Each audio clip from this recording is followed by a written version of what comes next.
कहानी को पूरा समझने के लिए कहानी के पिछले सभी भागों को ज़रूर देखें। उसका लिंक मैं आपको डिस्क्रिप्शन बॉक्स में दे दूंगी और साथ में कमेंट बॉक्स में पिन भी कर दूंगी, आप वहां से भी जाकर देख सकते हैं। रात के शो को टीवी पर देख थारा टीवी के पास ज़मीन पर पड़ी कॉर्पेट पर हाथ में पॉपकॉर्न का बाउल पकड़े बैठी हुई अथक को देख रही थी।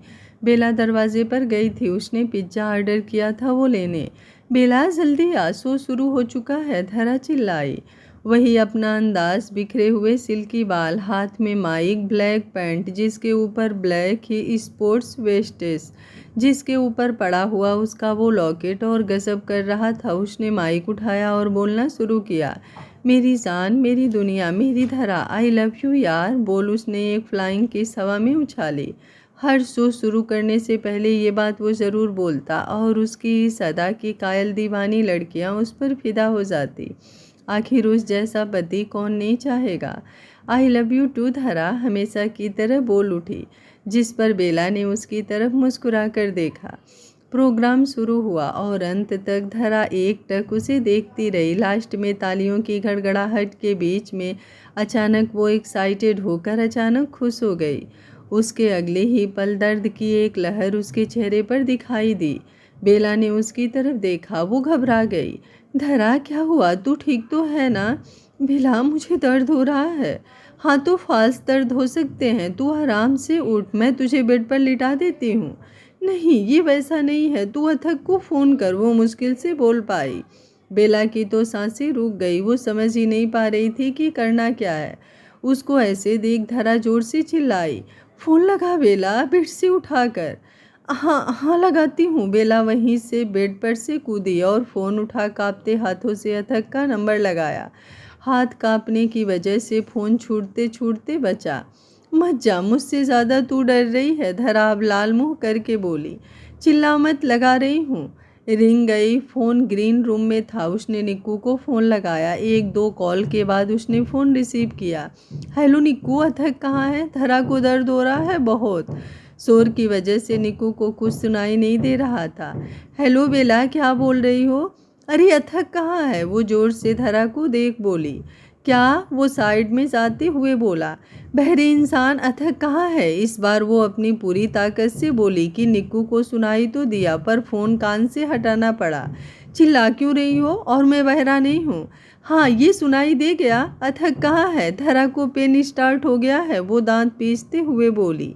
क्या? रुको, अभी मैं अथक को बताता हूँ। तुम धरा को देखो। निक्कू स्पीड से बैक स्टेज की तरफ भागा और बेला ने फ़ोन पटक धरा को संभाल।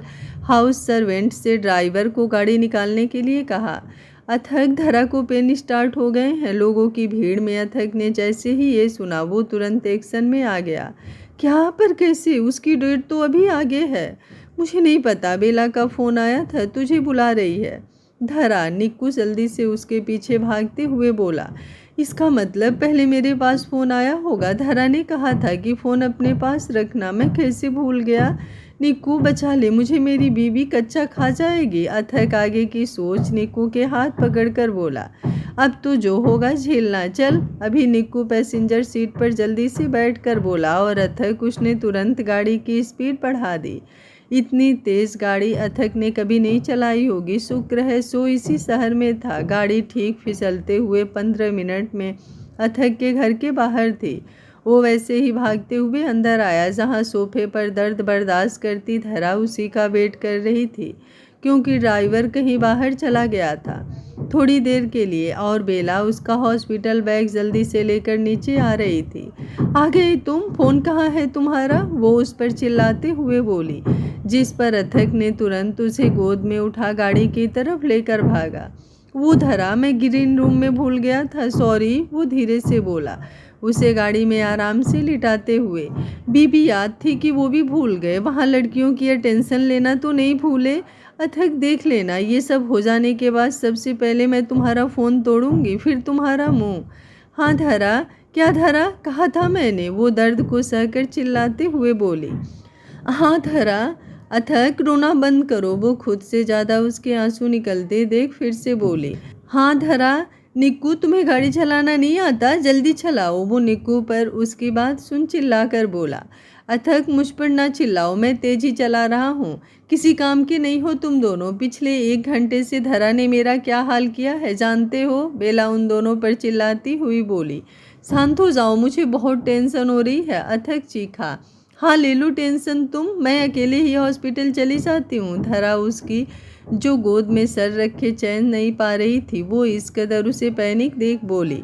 धरा प्लीज़ शांत हो जाओ, ये मेरा पहला बच्चा है, ऊपर से तुम्हें दर्द हो रहा है, समझो।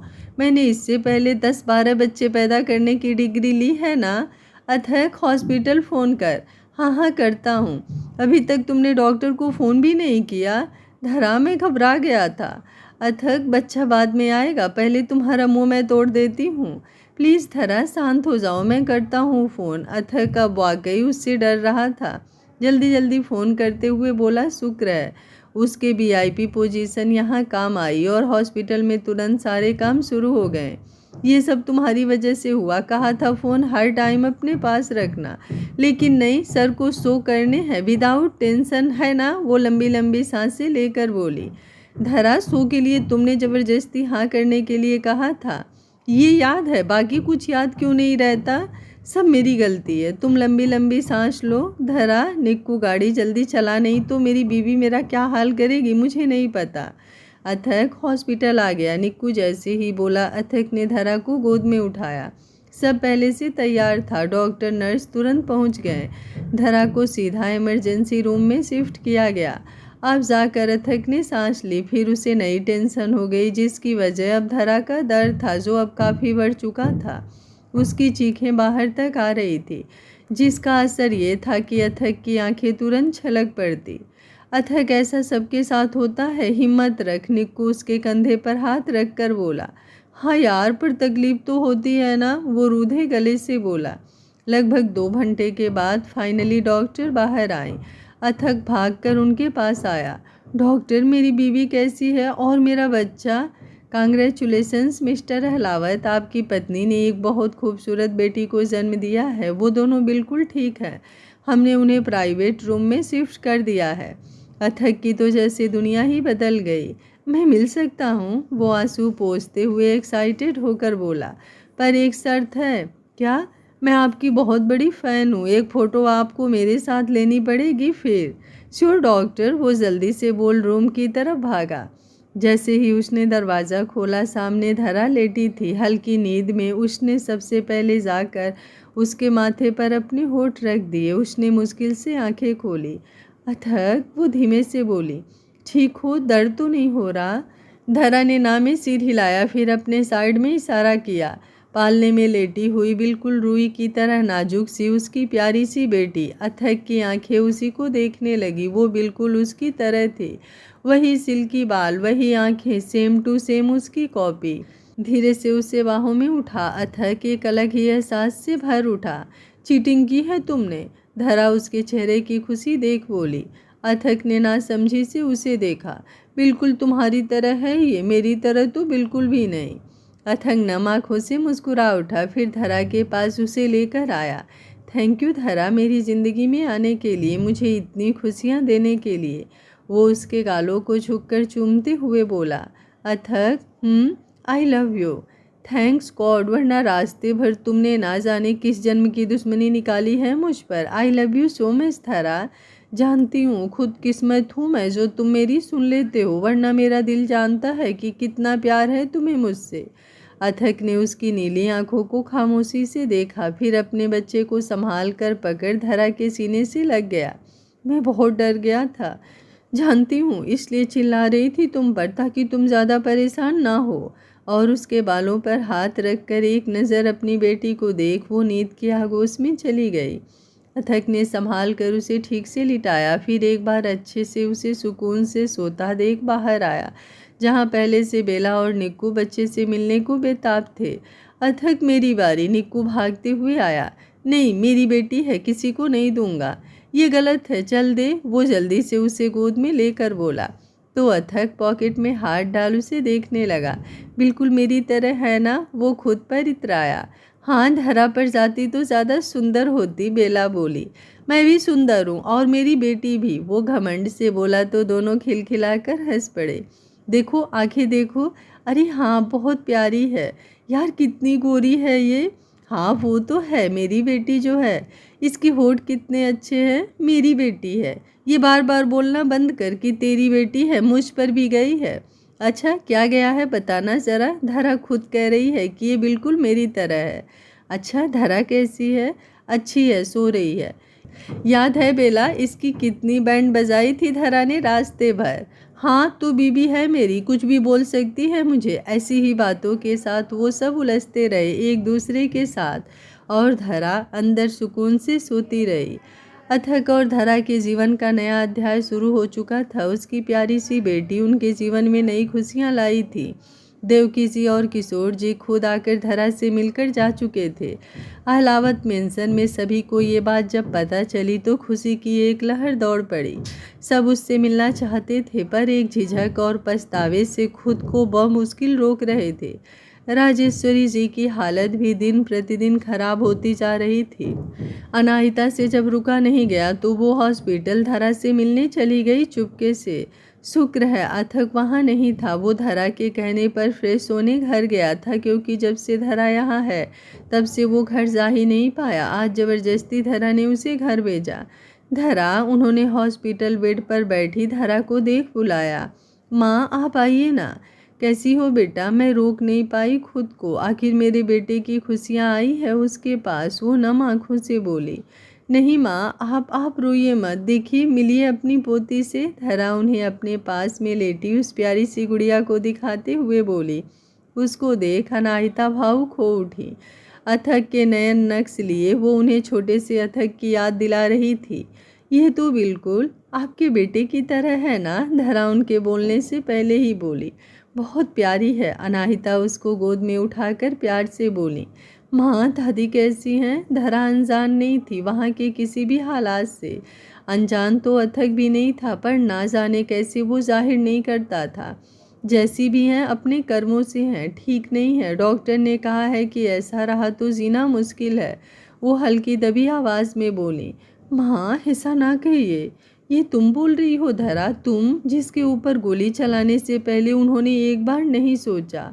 माँ वो बहुत भुगत चुकी है उस एवज में, आखिर कब तक? नहीं धरा, जो जैसा है वैसा रहने दो। अभी की भी गलती थी, हर किसी को उसके हिस्से की सज़ा मिलनी चाहिए।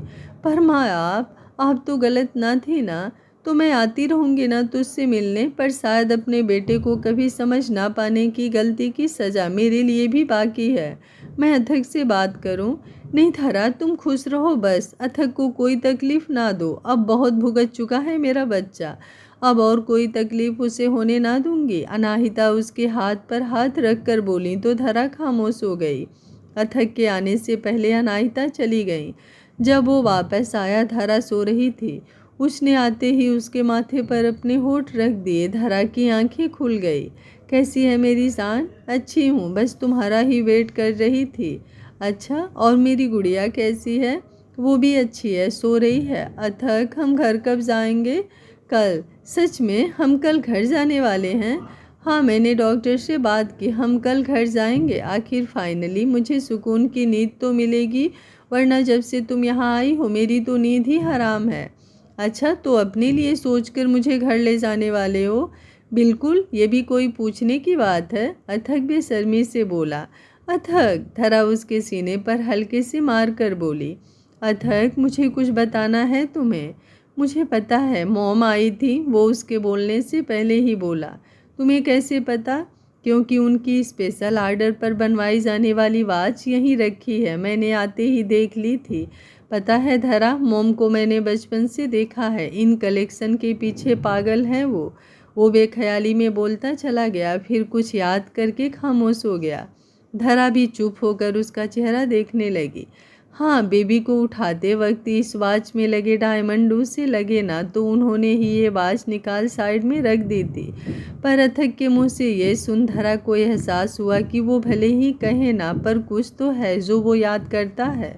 अथक, एक बार माफ़ कर दो सबको। जानते हो दादी, वो इतना बोली ही थी कि वो उठकर खड़ा हो गया। धरा, तुम जानती हो मैं तुमसे नाराज़ नहीं रह सकता, फिर भी ऐसी बात मत किया करो। अथक, मेरे पास बैठो। वो ज़बरदस्ती उसे अपनी तरफ खींचकर बोली।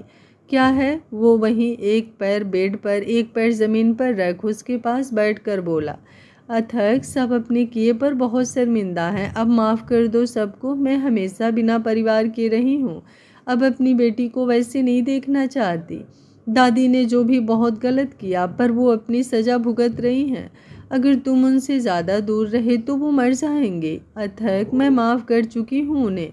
जिंदगी भर नफरत पाल कर बैठे रहने से कुछ हासिल नहीं होगा। तो क्या गारंटी है कि वो दोबारा ऐसा नहीं करेंगी? अथक धरा उसकी आंखों की लाली देख बोली, फिर कुछ आगे कहना ज़रूरी नहीं समझा। दूसरे दिन अथक और धरा बच्चे के साथ घर वापस आ गए। वो प्यारी गुड़िया जैसी बच्ची बिल्कुल शांत सी रहती थी, बहुत कम रोती और आंखें खोल इधर उधर देखती रहती। अथक का तो फेवरेट खिलौना थी, वो जैसे चाहे लेता और हजार रंगी करतब उसके साथ ट्राई करता। लेकिन मजाल है बच्ची रो दे, वो वैसे ही टुकुर टुकुर उसे देखती रहती। निक्कू और बेला की सगाई की डेट निकल चुकी थी, जो कि नामकरण के दूसरे दिन की थी। अब शॉपिंग के बहाने दोनों धरा के घर आते, फिर घंटों बच्ची के साथ खेलते रहते। एक दिन मिट्ठू और जिया भी आए थे बेला के साथ, और कभी कभी अनाहिता भी आती जब अथक घर पर नहीं होता। इतनी सारी तैयारियां चल रही थी कि निक्कू का हाल सबसे ज़्यादा बेहाल था, क्योंकि अथक को वो कुछ बोल नहीं सकता था और बेला का तो कहना ही क्या। बेला के मम्मी पापा भी आ चुके थे, तो वो लोग निक्कू के बहुत कहने पर उसके घर पर ही रुक गए। आखिर निक्कू और उसकी माँ के अलावा और था ही कौन उनके फ्लैट पर। आज सुबह से गहमागहमी का माहौल था। सुबह से धरा और अथक जाने कितनी बार बहस कर चुके नामकरण के लिए। सिर्फ अथक को खुद के कपड़े और अपनी बेटी के कपड़े समझ ही नहीं आ रहे थे। सारे मेहमान मीडिया सब पहुंच चुके थे। निक्कू और बेला भी अपनी फैमिली के साथ पहुंच चुके थे। धरा के घर से नानी और मिट्ठू और जिया भी आए थे। अनाहिता आज सुबह ही बच्ची से मिलकर जा चुकी थी। वो रुकी नहीं, क्योंकि उन्हें राजेश्वरी जी को लेकर आज डॉक्टर के पास जाना था।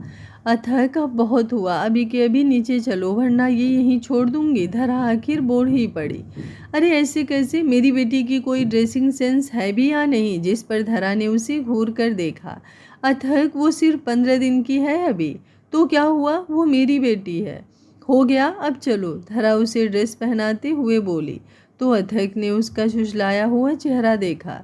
पीली साड़ी पहने, अपने घुघराले बालों को गजरे से सजाए, मांग में सिंदूर, पूरे 16 श्रृंगार किए हुए उसकी प्यारी सी बीबी आज कमाल लग रही थी।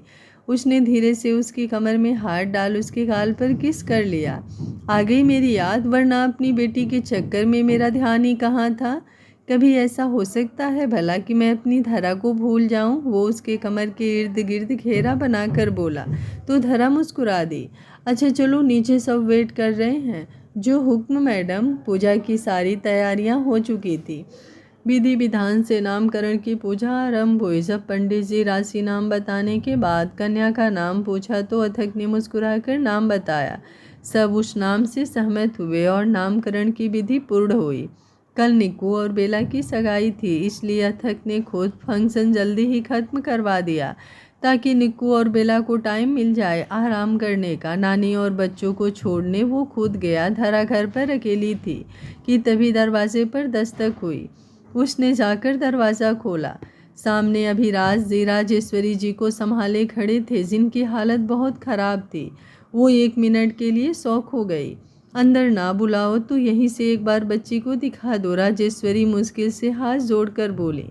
दरअसल वो आज खुद को रोक न सकी। इस हालत में भी वो एक बार अथक की बेटी को देखना चाहती थी। मजबूर होकर अभिराज खुद इन्हें यहाँ लेकर आए, ताकि अथक को भी संभाल सके। पर वो अभी वहाँ नहीं था, ये बात उन्हें नहीं पता थी।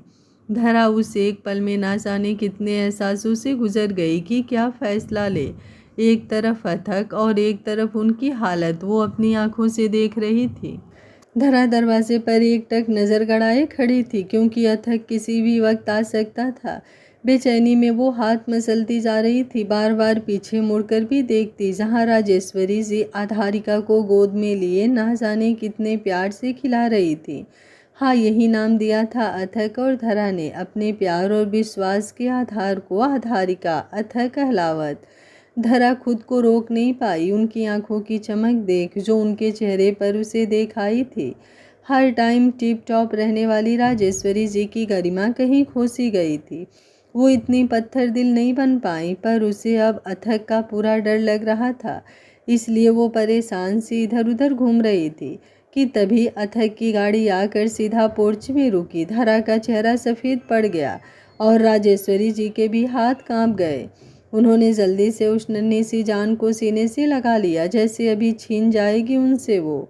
और हुआ भी वही। अथक ने धरा की तरफ बाहें फैलाई ही थी कि नज़र सीधा उन्हीं पर पड़ी। बिजली की रफ्तार से उसने अपनी बेटी को उनके हाथ से छीन लिया। आपकी हिम्मत कैसे हुई मेरी बेटी को हाथ लगाने की? अथक चीख पड़ा। उनके साथ वहां खड़ी धरा भी सहम कर दीवार से सट गई। बेबसी और लाचारी से उन्होंने अभिराज जी की तरफ देखा, जैसे कह रही हूँ चलिए अब कोई उम्मीद नहीं। एक कदम बढ़ा ही पाई थी कि लड़खड़ा कर वहीं ज़मीन पर गिर गई। अथक! धरा ने उसे पुकारा, जो हॉस्पिटल की खिड़की से बाहर देख रहा था। राजेश्वरी जी के बेहोश होने के बाद वो उन्हें हॉस्पिटल ले आया था। अनाहिता और अभीक जी भी आ चुके थे। डॉक्टर भी कह चुके थे कि ये यही हाल रहा तो ज़्यादा ज़िंदगी उनकी बची नहीं है, क्योंकि वो खुद जीना ही नहीं चाहती थी। उसने मुड़कर देखा। नाराज हो? नहीं, नाराज़गी कैसी? वो धीरे से बोला। अथक, वो मर जाएंगी, बहुत सज़ा हो चुकी है उनकी, अब बस भी करो। कल मैंने उनके चेहरे पर जो चमक हमारी बेटी को गोद में लिए हुए देखी थी, वो ख़त्म होते ही उन्होंने ज़िंदगी ना जीने का फैसला कर लिया है। उसी को मारना भी तो चाहती थी। अथक कुछ भरी हुई आवाज़ में बोला। अथक, वो तब नहीं जानती थी ये बात, वो मुझे मारना चाहती थी। तो वो तड़प उठा। जानती हो धरा, तुमसे मैं नाराज़ क्यों नहीं हो पाता कभी? सोचा है तुमने? हर बार तुम्हारी कोई भी गलती मुझे गुस्सा दिलाती है, फिर भी गुस्सा नहीं कर पाता। जानती हो क्यों? वो उसके कंधे को पकड़ते हुए बोला।